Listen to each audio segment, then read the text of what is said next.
Hello बच्चों, स्वागत है आपका फिर से मेरे YouTube चैनल केमिस्ट्री सखा पे। मैं हूं केमिस्ट्री एक्सपर्ट मनोज शर्मा। बेटा, आपकी क्लास के जो आपका पहला चैप्टर चल रहा है some basic concepts of chemistry, उसमें एक टॉपिक खत्म हो चुका है, मोल कॉन्सेप्ट। उसके क्वेश्चंस भी डिस्कस हो चुके हैं और दूसरा टॉपिक जो हम लोगों ने खत्म किया था वो था कंसंट्रेशन टर्म्स, और उसके भी क्वेश्चंस डिस्कस किए जा चुके हैं। अब इस चैप्टर का नेक्स्ट और सबसे टफ जो टॉपिक होता है दैट इज स्टोइकियोमेट्री। टफ बोला जाता है क्योंकि बाकी टॉपिक्स के कंपैरिजन में आपको यहां पर ज्यादा कंसंट्रेट होने की जरूरत है। स्टोइकियोमेट्री, उसी के बारे में हम लोग बात करेंगे इस वीडियो लेक्चर में। तो अपना कंसंट्रेशन लेवल बना के रखिएगा क्योंकि इस टॉपिक में हाई कंसंट्रेशन की जरूरत होती है। देखते हैं भैया स्टोइकियोमेट्री क्या है। जहां पर भी मीट्री टर्म आ जाता है उसका मतलब मेजरमेंट से होता है, मतलब यहां पर भी हम कुछ मेजर करेंगे। एग्जांपल लेते हैं, कोई केमिकल रिएक्शन हमने कराई, केमिकल रिएक्शन हमने ले ली N2 plus 3H2 gives 2NH3। आप लोगों के लिए जानी पहचानी रिएक्शन है बेटा जी। यहां पर जो कोफिशिएंट्स हैं रिएक्टेंट्स और प्रोडक्ट्स के, उनको हम लिख देते हैं। 1 है, 3 है और 2 है। बेसिकली ये जो कोफिशिएंट्स होते हैं ये मोल रिप्रेजेंट करते हैं।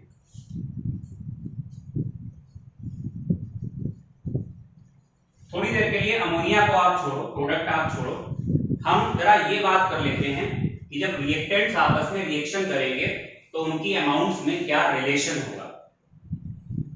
अच्छा हाँ, बताना ही भूल गए, यही चीज तो स्टोइकियोमेट्री है। जब हम किसी केमिकल रिएक्शन में ये डिस्कस करते हैं कि एक रिएक्टेंट के साथ दूसरे रिएक्टेंट की कितनी अमाउंट रिएक्ट करेगी, इस पर्टिकुलर अमाउंट ऑफ रिएक्टेंट के लिए दूसरे रिएक्टेंट की कितनी अमाउंट चाहिए होगी, एक रिएक्टेंट की इतनी अमाउंट दूसरे रिएक्टेंट की इतनी अमाउंट से रिएक्ट करेगी तो प्रोडक्ट की कितनी अमाउंट बनेगी। This measurement is called stoichiometry. तो स्टोइकियोमेट्री क्या होता है? measurement of relative amounts of reactants and products in a chemical reaction, ये है स्टोइकियोमेट्री। तो आप नोट्स बना रहे हैं तो आपकी हेडिंग स्टोइकियोमेट्री पढ़ चुकी होगी और आपने उसमें ये 2 लाइनें लिख दी होंगी, it is measurement of relative amounts of reactants and products in a chemical reaction. अब आपकी आगे का आप समझिए, उसके बाद क्या लिखना है वो मैं आपको बताऊंगा। इसको छोड़िए, पहले हम इनको रिलेट कराते हैं। ये मोल रिप्रेजेंट करते हैं जो कोफिशिएंट्स होते हैं। इस बात का मतलब ये है कि 1 मोल ऑफ नाइट्रोजन के साथ हाइड्रोजन के 3 मोल्स की जरूरत पड़ेगी। 1 मोल ऑफ नाइट्रोजन के साथ हाइड्रोजन के कितने मोल रिक्वायर्ड हैं? 3 मोल। ऐसा इसमें इसके जो कोफिशिएंट्स हैं वहां से हमें पता लगता है। अब क्वेश्चंस कैसे बनेंगे, बहुत बेसिक लेवल से शुरुआत करते हैं। वैसे भी स्टोइकियोमेट्री के बहुत सिंपल क्वेश्चंस ही आपके यहाँ एग्जाम में पूछे जाते हैं। मान लो क्वेश्चन एक पूछ लिया गया, N2 और H2 केमिकल कॉम्बिनेशन करके अमोनिया बनाते हैं, तो रिएक्शन आपको पता होनी चाहिए, और रिएक्शन सारी तो आपको पता नहीं होंगी, वो धीरे धीरे ही आप सीख पाओगे। जब आप केमिस्ट्री पढ़ते जाओगे आपको रिएक्शन भी पता लगती जाएंगे। आप तो क्वेश्चन कंटिन्यू करते हैं। मान लीजिए ऐसा पूछा गया कि नाइट्रोजन और हाइड्रोजन केमिकल कॉम्बिनेशन करके अमोनिया बताते हैं, बताइए नाइट्रोजन के 5 मोल के साथ हाइड्रोजन के कितने मोल की जरूरत पड़ेगी। वैसे तो क्वेश्चन में कुछ नहीं है, बस आपको रिएक्शन पता हो और आपको ये पता हो कि जो ये मोल हैं ये यही रिलेशन बताते हैं कि कितने कितने मोल रिएक्ट करेंगे। अब यूनाइटरी मेथड लगाना है आपको। आपसे पूछा है कि नाइट्रोजन के अगर 5 मोल हैं तो हाइड्रोजन के कितने मोल की जरूरत पड़ेगी, तो आप क्या कहेंगे? 1 mole of nitrogen requires mole of hydrogen is equal to 3। तो 5 के साथ कितने चाहिए होंगे? 5 इंटू 3 यानी आंसर क्या हो जाएगा 15। या चलिए क्वेश्चन ऐसा कुछ पूछा जाता, हाइड्रोजन को छोड़ते हैं हम यहाँ पे, हमसे कहा जाता कि हमारे पास 5 मोल ऑफ नाइट्रोजन है N2 और हाइड्रोजन की जितनी जरूरत पड़े उतना ले लो, मतलब वो एक्सेस में है, कमी नहीं है उसकी, जितने की जरूरत पड़े उतना वो मिल जाएगा। When 5 mole of N2 reacts with required amount of H2 या react with excess of H2, तो बताइए अमोनिया के कितने मोल बनेंगे। तो हम इसको छोड़ देंगे क्योंकि इसके तो रिक्वायर्ड मोल कह दिया, जितना जरूरत पड़े उतना ले लीजिए, या इसका एक्सेस में है कोई फर्क नहीं पड़ता, जो एक्सेस में होता है उससे कोई फर्क नहीं पड़ता। तो अगर इसके 5 मोल होंगे तो इसके कितने मोल बनेंगे, अगर इसके 5 मोल रिएक्ट कर जाएंगे तो अमोनिया के कितने मोल बनेंगे। तो हम क्या करेंगे, फिर से नाइट्री मेथड।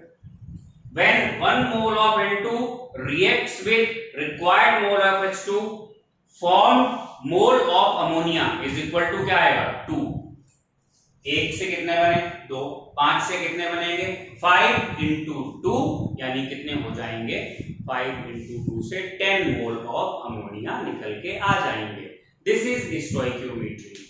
अभी आपको ये आसान लग रही होगी, लेकिन ये जो हमने रिलेशन आपको बताया ये रिलेशन बाई मोल था।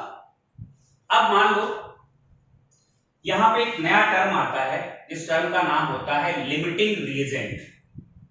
तो लिमिटिंग रिएजेंट क्या होता है इसके बारे में बात कर लेते हैं। भैया ये जो हमने यहाँ पर लिखा है ये तो किसी आप शॉपिंग मॉल में गए, शॉपिंग कॉम्प्लेक्स में गए, ये तो रेट लिस्ट लगी हुई है कि अगर इसका 1 मोल इसके 3 मोल से रिएक्ट करेगा तो इसके 2 मोल बनेंगे। इसको हम बोल देते हैं, ये तो आइडियल कंडीशन है कि इस कंडीशन के अकॉर्डिंग रिएक्ट करेंगे। अब कितने बनेंगे, कितने चाहिए होंगे वो तो डिपेंड करेगा कि आपने रिएक्शन कंडीशंस क्या ली। आपसे कहा गया इसके अगर 5 मोल लिए हैं तो बताओ इसके कितने चाहिए होंगे, अभी अभी हमने सॉल्व करके बताया था कितने चाहिए होंगे 15। दूसरा क्वेश्चन हमने पूछा था ये एक्सेस में है मतलब इससे कोई मतलब ही नहीं है, इसके 5 मोल है बताओ इसके कितने बनेंगे, आंसर कितना आया था 10। अब हमसे क्या कह दिया गया, हमसे कहा गया कि हमारे पास नाइट्रोजन के 5 मोल है और हाइड्रोजन के हमारे पास 12 मोल है। ये केमिकल कॉम्बिनेशन कर रहे हैं, बताओ इसके कितने मोल बनेंगे। जब दोनों की अमाउंट दी हुई होती है डेफिनेट अमाउंट, जैसे इससे पहले वाले क्वेश्चन में हमने डेफिनेट अमाउंट नहीं दी थी, हमने आपसे कहा था कि H2 एक्सेस में है तो हमने क्वेश्चन को N2 से सॉल्व कर लिया था। अभी दोनों की एक डेफिनेट अमाउंट दी गई है, जब दोनों की डेफिनेट अमाउंट दी गई है तो हमारे सामने धर्म संकट है कि हम इसके अकॉर्डिंग क्वेश्चन सॉल्व करें या इसके अकॉर्डिंग सॉल्व करें। एक काम करते हैं दोनों के अकॉर्डिंग सॉल्व करते हैं। पहले हम N2 के अकॉर्डिंग अगर सॉल्व करें तो ये रहा N2 और ये है अमोनिया। जब N2 का 1 मोल जाता है तो अमोनिया के कितने बनते हैं 2 मोल। जब 5 जाएंगे तो अमोनिया के कितने बन जाएंगे 2 into 5 से यानी कितने बन जाएंगे 10। तो यहां से तो आंसर आ रहा है 10। अच्छा अगर इसी क्वेश्चन को हम H2 से सॉल्व करें, ये ले लिया हमने H2 और ये ली अमोनिया।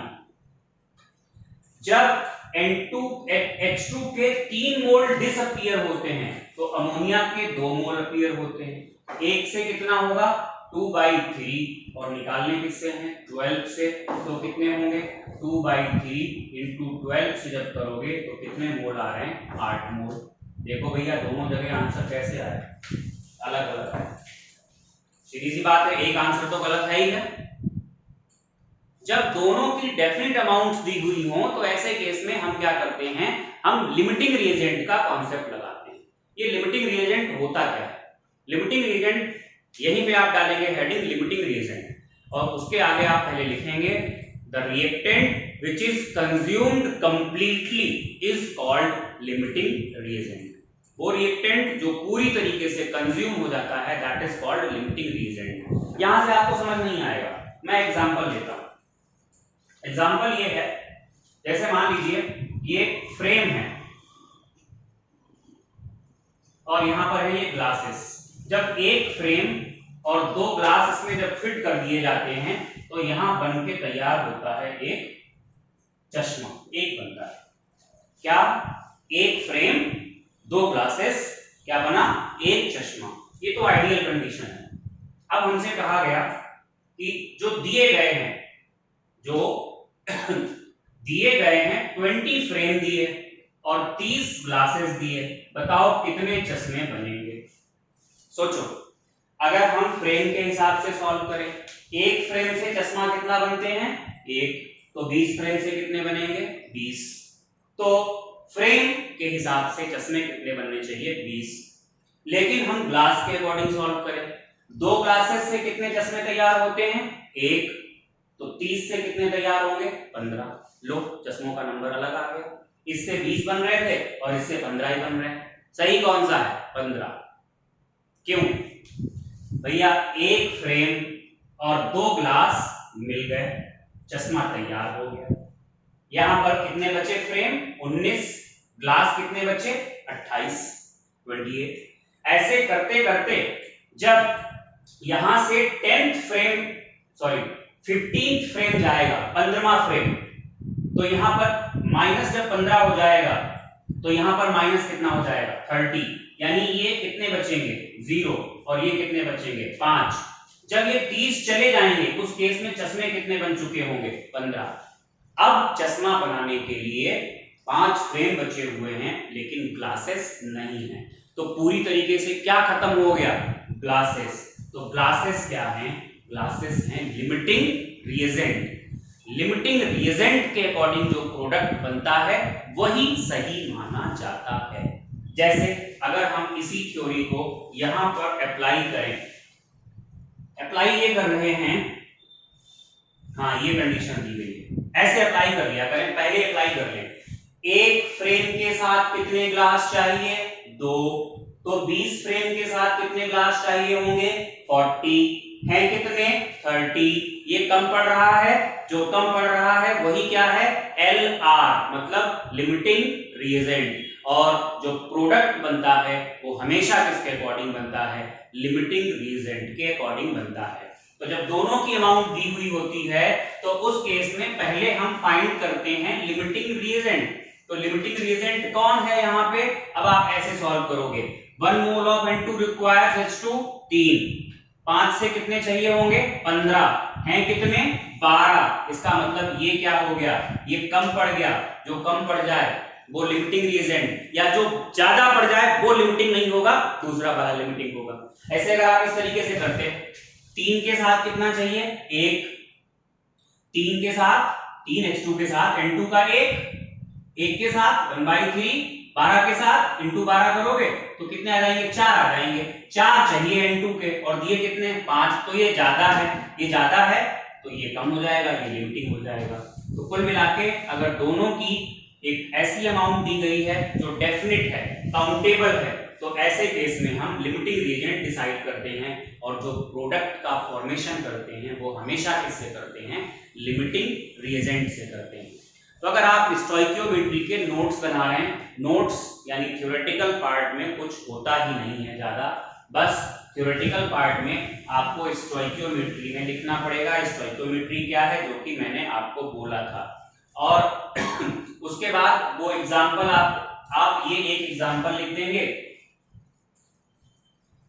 ऐसे करके ये ले लेंगे, 1 मोल, 3 मोल, 2 मोल, आइडियल कंडीशन। और इसका मतलब क्या है, कई स्टेटमेंट्स बन सकते हैं। स्टेटमेंट्स क्या बन सकते हैं जो आप लिख सकते हो इस तरीके से, 1 mole of nitrogen needs mole of hydrogen is equal to 3, ये एक स्टेटमेंट समझने के लिए। या उल्टा, 3 mole of hydrogen requires mole of N2 is equal to 1, ऐसे कह सकते हो। आप ऐसे नहीं कह सकते हो, कुछ पॉइंट्स लिख सकते हो, when 1 mole of N2 reacts with excess of H2 या required amount of H2, mole of ammonia formed कितने हो जाएंगे, 2। इसको गायब करो, when 3 mole of H2 requires with required mole of N2 formed ammonia is equal to कितनी हो जाएगी, 2 मोल। इस तरीके से आप स्टेटमेंट्स दे सकते हो। फिर आप नेक्स्ट थ्योरी में क्या लिखोगे, थ्योरी में आप लिमिटिंग रिएजेंट लिखोगे।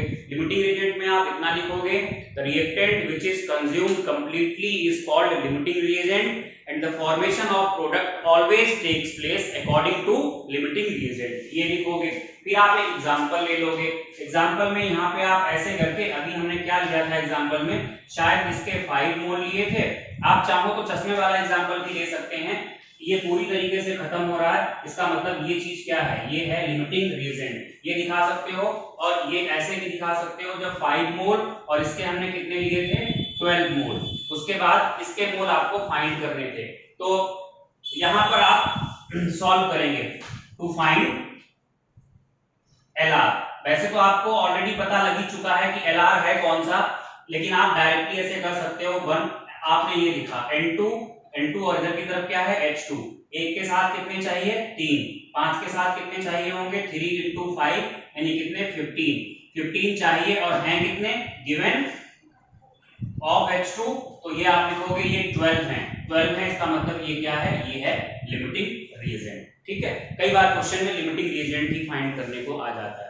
तो ये इतनी थ्योरी आप लिखेंगे, और उसके बाद इस क्वेश्चन को अगर सॉल्व करना पड़े तो हम हाइड्रोजन से ही सॉल्व करेंगे, वो तो खैर हम आपको कुछ क्वेश्चंस अभी प्रैक्टिस कराएंगे।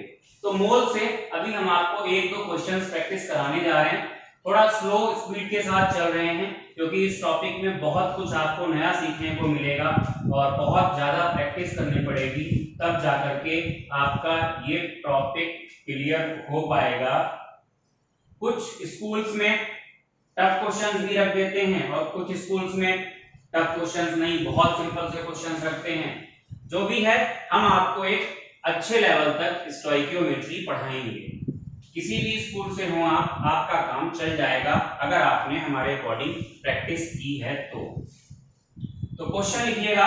क्वेश्चन में है कोई रिएक्शन लिख लें, N2 + 3H2 gives 2NH3, N2 + 3H2 gives 2NH3, यानी ये रिएक्शन है।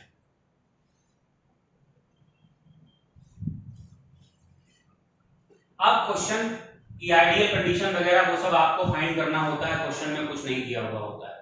करना क्या है आपको, सुने। क्वेश्चन का पहला पार्ट है, फर्स्ट पार्ट है, how many mole of nitrogen मतलब N2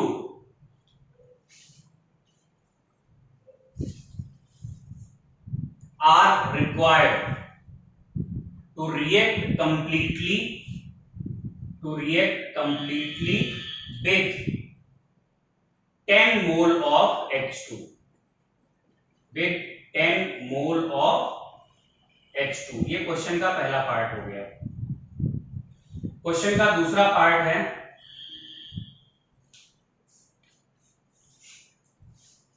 nine mole of hydrogen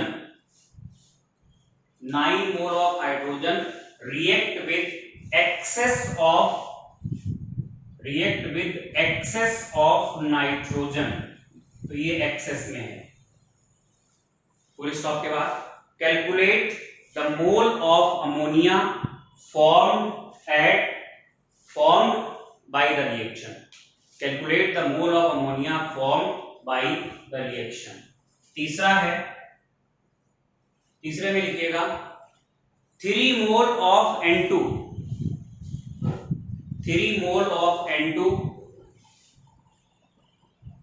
reacts with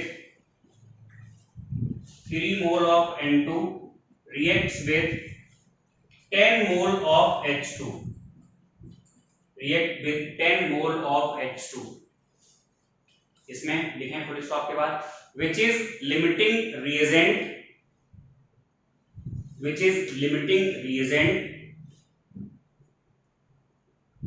question mark के बाद लिखेंगे also calculate the mole of ammonia formed,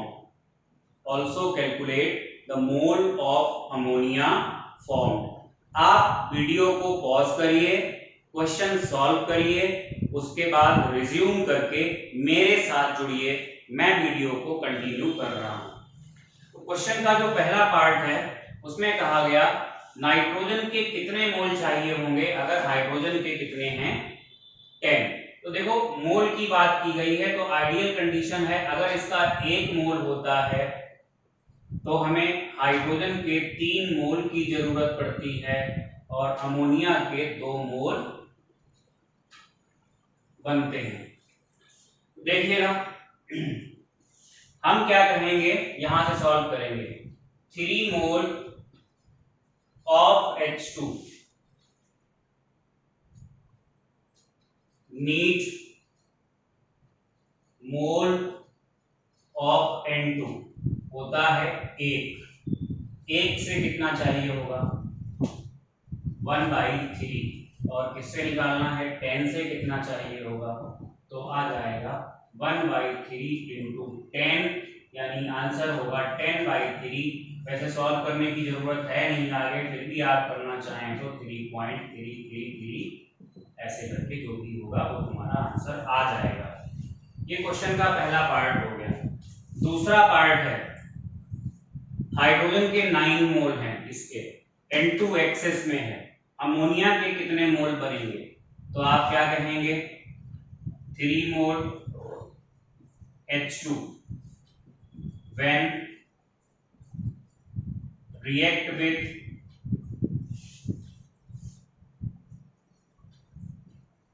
required mole of N2 form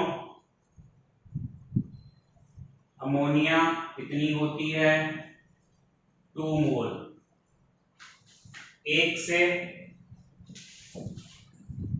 2/3, 9 से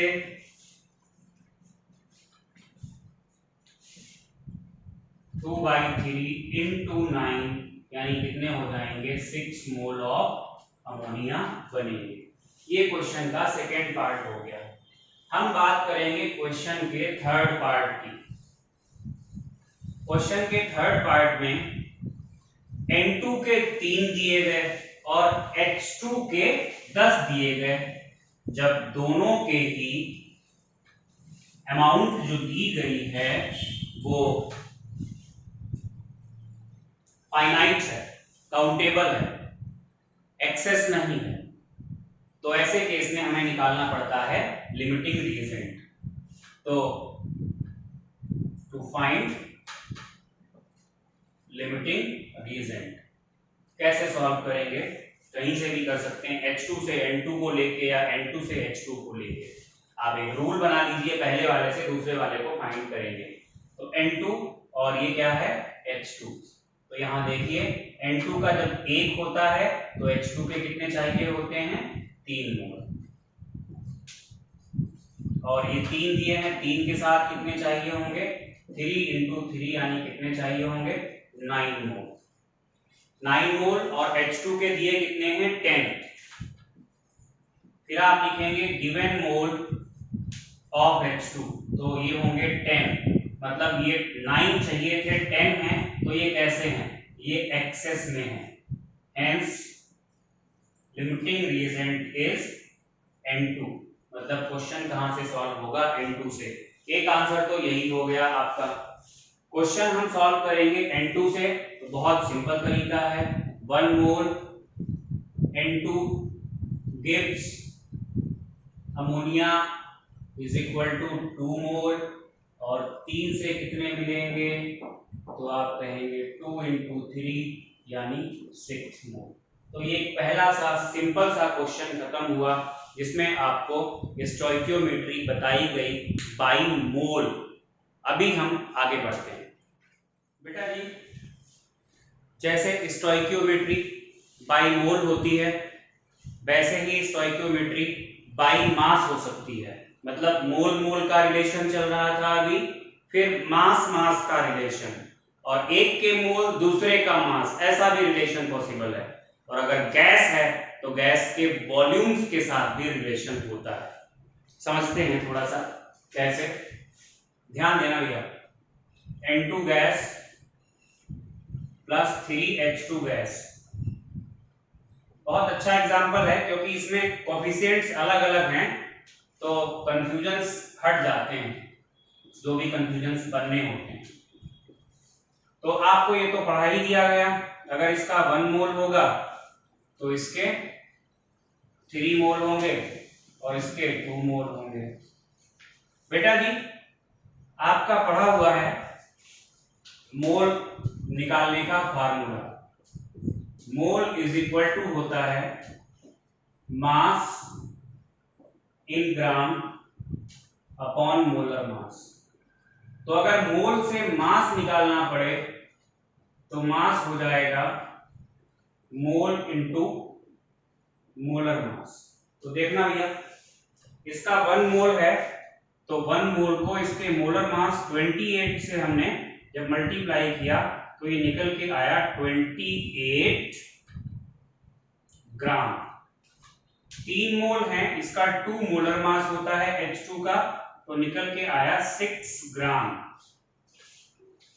2 मोल को 17 मोलर मास से multiply किया, निकल के आया 34 ग्राम। अब ये आइडियल कंडीशन बन गई। ये सब आइडियल ही है, मतलब रेट लिस्ट है शॉपिंग मॉल की, जितना खरीदोगे उतना पे करना पड़ेगा उसी के हिसाब से, मतलब जितना रिएक्टेंट लोगे उसी के हिसाब से प्रोडक्ट बनेगा, लेकिन बनेगा इसके अकॉर्डिंग। देखें बेटा जैसे हम कहते थे, अभी अमोनिया को छोड़ते हैं, N2 का अगर 1 मोल है तो H2 के 3 मोल की जरूरत पड़ेगी।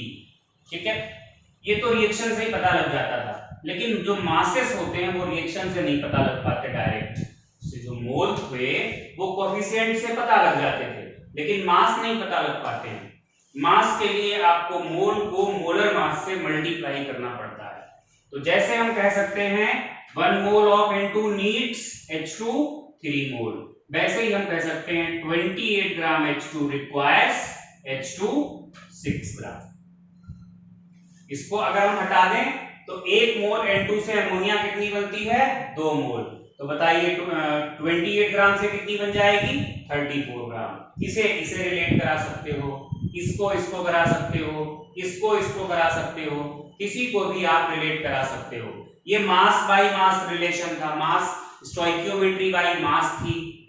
अब अगर हम ऐसा कहें कि बताइए 1 मोल नाइट्रोजन के साथ हाइड्रोजन के कितने मास की जरूरत पड़ेगी, तो क्रॉस कर दीजिए यहां से, 1 मोल नाइट्रोजन के साथ हाइड्रोजन के 6 ग्राम की जरूरत पड़ेगी। This is mole and mass stoichiometry, तो ये होती है। तो बेटा जी स्टोइकियोमेट्री का मतलब वही मेजरमेंट से है रिएक्टेंट्स और प्रोडक्ट्स की रिलेटिव अमाउंट्स को। तो स्टोइकियोमेट्री में आज आपको बिल्कुल बेसिक सा बताया जा रहा है। एक मोल का क्वेश्चन कराया, अभी मैं एक क्वेश्चन आपको करा रहा हूं मास का, मास का या मास मोल का, होगा यहीं से क्वेश्चन। क्वेश्चन लिखिए, क्वेश्चन है how many gram of H2 gas requires to react completely with H2 का मास आपको बताना है, to react completely with 1.4 gram of N2। ये क्वेश्चन का पहला पार्ट। क्वेश्चन का दूसरा पार्ट है how many gram of ammonia gas, how many gram of ammonia gas are formed when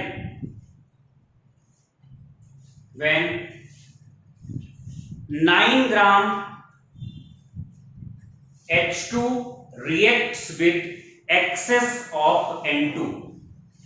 9 gram H2 reacts with excess of N2, reacts with excess of nitrogen gas। तीसरा part है how many mole of hydrogen gas H2 gas, how many mole of hydrogen gas required to react completely. Hydrogen के mole पूछे हैं, how many mole of hydrogen gas required to react completely with 2.8 gram of N2. How many mole of H2 gas are required to react completely with 2.8 gram of N2? ये आपको बताना है। Question का आखिरी part रखते हैं fourth है, लिखें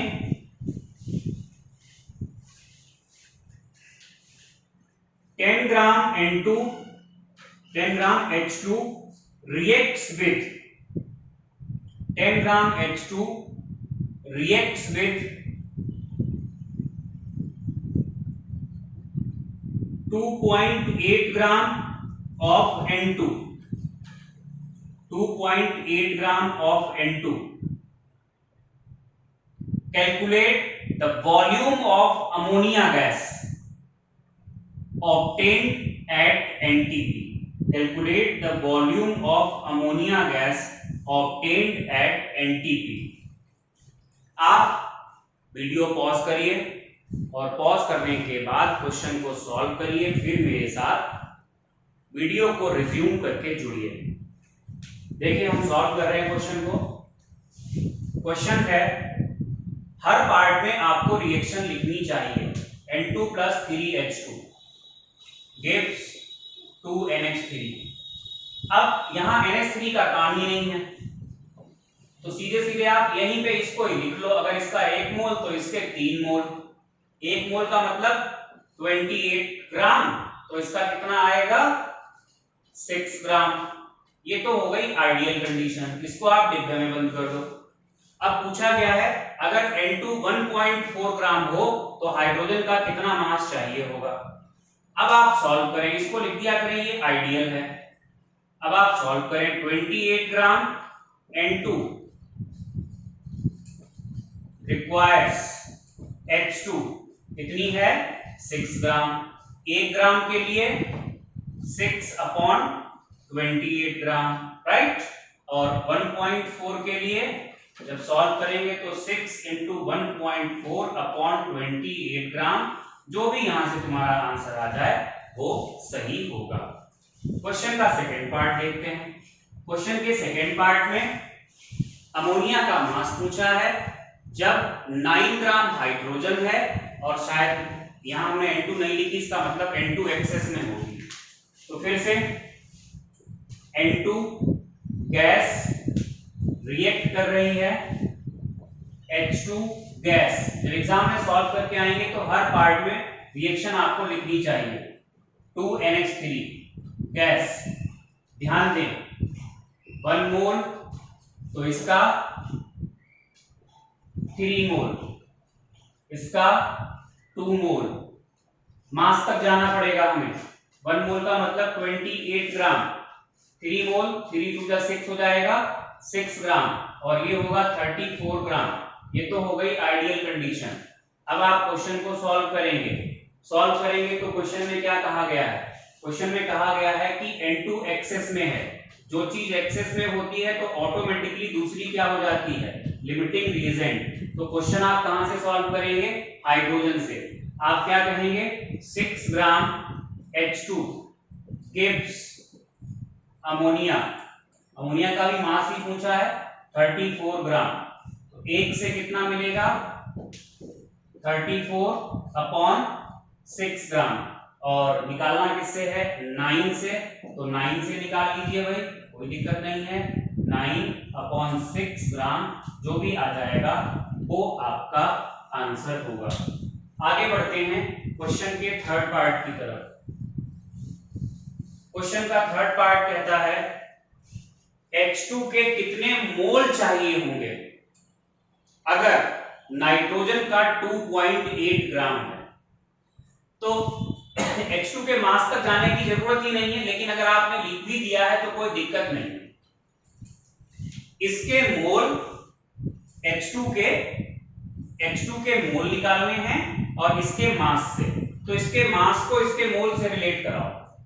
क्योंकि इसके मास से इसके मोल निकालने हैं। तो आप क्या कहेंगे 28 ग्राम N2 needs mole of H2 कितने हो गए 3, 1 से 3/28 निकालने किससे हैं 2.8 से 3 into 2.8/28 ये हो जाएंगे 0.3 मोल। ये सॉल्व हो गया क्वेश्चन का थर्ड पार्ट। आगे बढ़ते हैं हम क्वेश्चन के फोर्थ पार्ट की तरफ।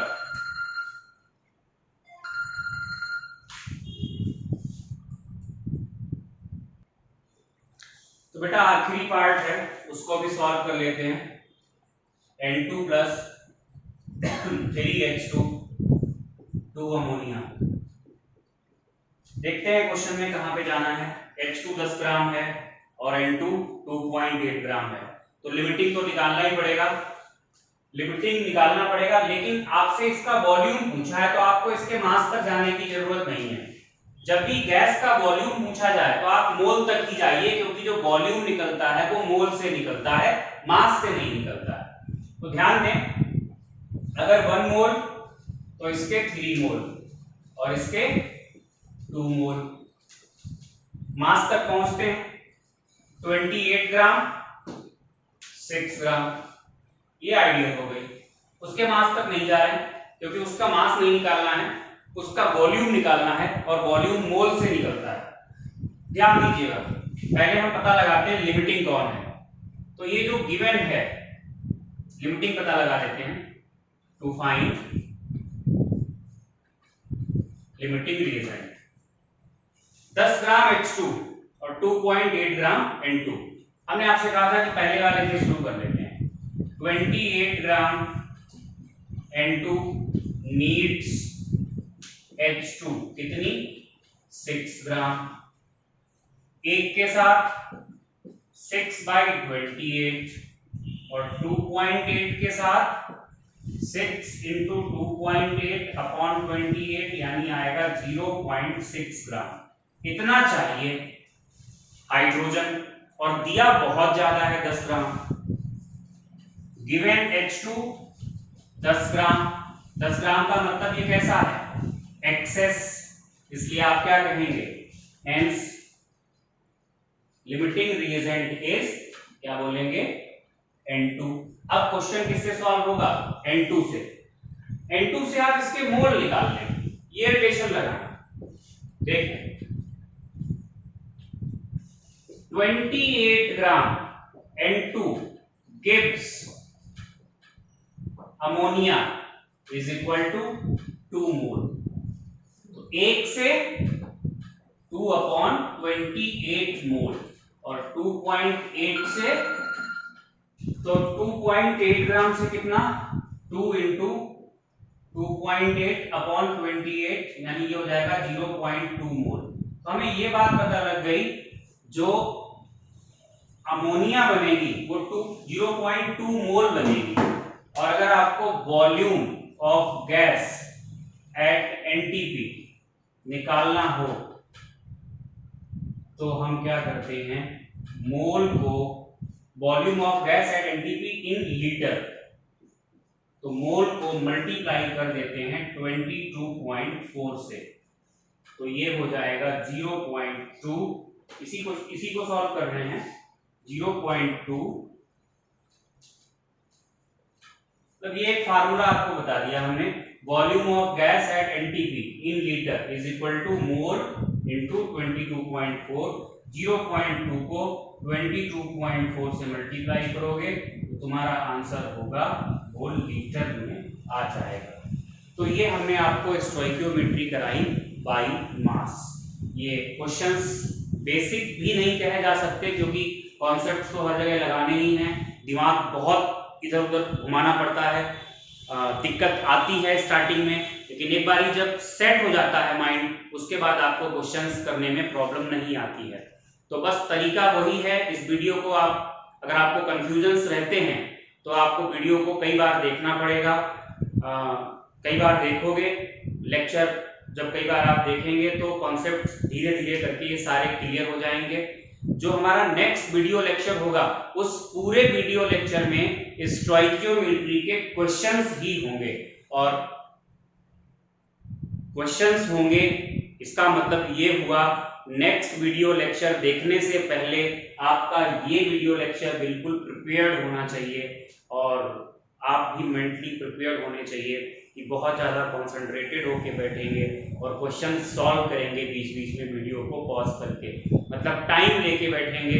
अगर 40 मिनट्स का वीडियो होगा तो आपको 1.5 घंटा लेकर के बैठना चाहिए होगा, क्योंकि आप उसमें सॉल्व करेंगे और फिर जाकर के रिज्यूम करेंगे और अपना आंसर या अपना सोल्यूशन चेक करेंगे। सब्सक्राइब कीजिए और कमेंट में अपना नाम लिखिए सो दैट आपकी अटेंडेंस चेक हो सके, और इसके अलावा अगर आपको अच्छा लगा वीडियो तो आप लाइक कीजिए। Thank you for watching.